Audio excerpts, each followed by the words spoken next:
Perkenalkan, saya Eva Yuliani dari SD Negeri Karangbumi, CGP Kabupaten Sleman Angkatan 9. Kali ini saya akan menyampaikan koneksi materi dari modul 2.1 tentang pembelajaran berdiferensiasi.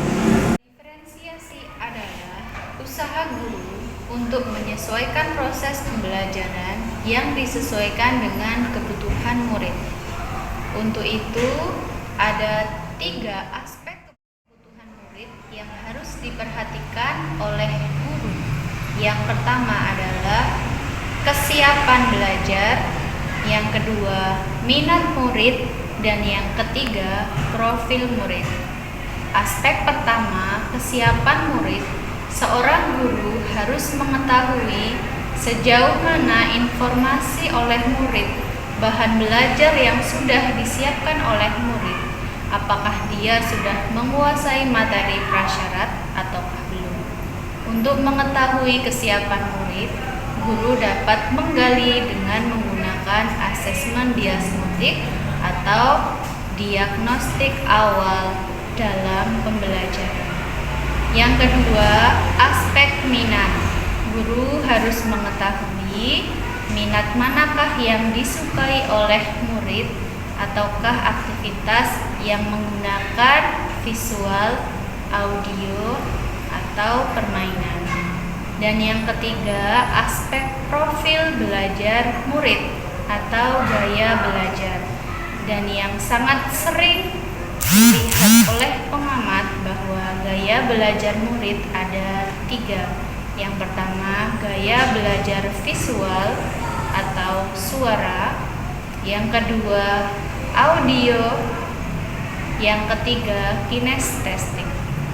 Untuk yang pertama, audio, murid-murid tipe ini adalah anak-anak yang lebih mudah memahami materi pelajaran apabila bahan ajarnya ditayangkan dan dapat dilihat dengan mata. Bagi anak-anak yang belajar dengan gaya audio, anak-anak lebih menyukai diskusi, tanya jawab, atau dari penjelasan yang dilakukan oleh guru. Sedangkan anak-anak kinestetik, biasanya anak-anak ini adalah anak dengan konsentrasi tinggi dari bidang seni, baik itu musik, tari, ataupun lukis.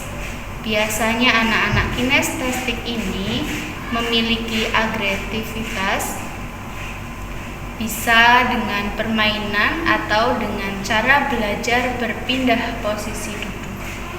Beberapa hal yang dapat dilakukan guru untuk meningkatkan minat murid diantaranya, yang pertama, menciptakan situasi pembelajaran yang menarik dengan humor, kejutan, memanfaatkan, mengkomunikasikan nilai manfaat yang akan dipelajari murid, dan menciptakan kesempatan murid untuk berpendapat.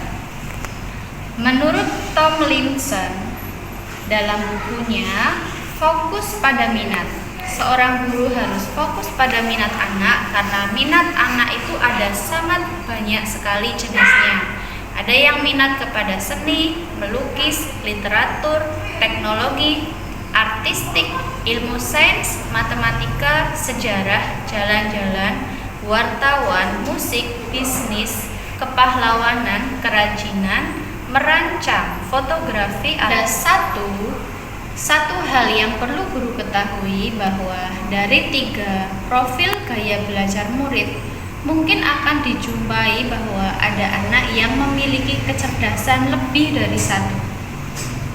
Dan ini sering disebut dengan kecerdasan majemuk atau multiple intelligence. Bagi anak yang memiliki kecerdasan majemuk, biasanya anak ini memiliki 8 kecerdasan yang berbeda dan semuanya unggul. Kecerdasan itu adalah visual spasial, musikal, body, kinestetik, interpersonal, intrapersonal, verbal, linguistik, naturalis, logis, dan matematika. Lalu bagaimana seorang guru dapat mengetahui apa yang diminati atau model pembelajaran bagaimana yang dibutuhkan murid, ada beberapa cara yang dapat dilakukan. Yang pertama, mengamati perilaku murid. Yang kedua, mencari tahu berdasarkan topik yang akan dipelajari. Yang ketiga, menentukan pengetahuan dan keterampilan serta sikap mereka saat ini menggunakan lembar observasi. Yang keempat, berdiskusi kebutuhan murid dengan orang tua. Dan yang terakhir, mengamati murid saat melakukan aktivitas. Dalam pembelajaran berdiferensiasi, guru dapat membedakan 3 strategi yang dapat dilakukan. Pertama adalah diferensiasi konten, yang kedua adalah diferensiasi proses, dan yang ketiga adalah diferensiasi produk.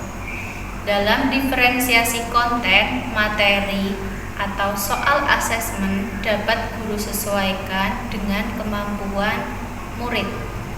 Yang kedua, diferensiasi proses, kita harus memilih murid nanti cocok berdiskusi, berkelompok atau mandiri.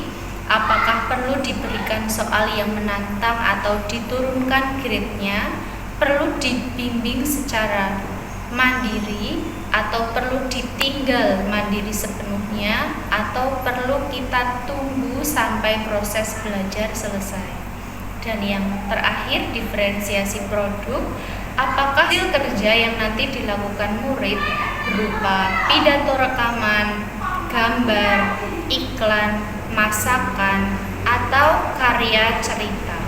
Strategi penilaian formatif yang dapat dilakukan guru selain yang disebutkan tadi, bisa juga dilakukan dengan bermain tiket keluar, bermain tiket masuk, berbagi 30 menit, nama dalam toples 321, dan yang terakhir yaitu melakukan refleksi dengan pojok pemahaman.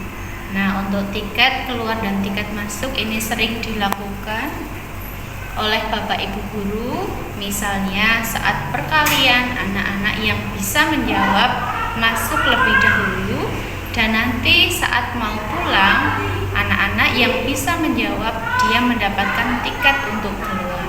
Sekian dari saya, terima kasih. Wassalamualaikum warahmatullahi wabarakatuh.